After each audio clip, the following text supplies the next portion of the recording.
সাহেবের বালু তোলার কাজ চলমান। এই আজকে ওনারা আবার বালু তোলা শুরু করছে। এখানে এলাকার লোকের প্রেশারাই যে ওনারা আবার বালু তোলার কাজ শুরু করছে। আমি বলছিলাম ভাই বালু তোলেন, ওনারা বন্ধ করে দিয়েছিল। পরে আবার কি মনে করি আজকে আবার বলতেছে বালু ভাই তোলা শুরু করবো। এখন দেখি কোন কদিন আবার তোলে। এই অবস্থা বালু তোলার কাজ চলমান। এই যে ওই অনেক দূরের থেকে তারা, এই যে আপনাদেরকে দেখাচ্ছি, এই যে বালু তোলার কাজ চলমান। এই যে অনেক দূরে, এই যে পাইপ দিয়ে অনেক দূর থেকে তারা বালু আনতেছে।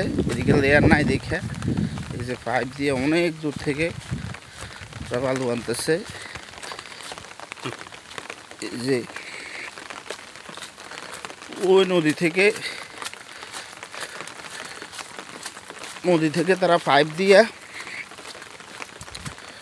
অনেক দূরে পাইপ, মানে এখানে প্রায় 500 মিটার দূর থেকে তারা বালু আনতেছে এখন এই পাইপ দিয়ে। ওই যে পাইপ ওই মাথা দিয়ে যাইয়া একদম নদী থেকে, এদিকের আশেপাশে বালু নেই, তো পাইপ দিয়ে এই যে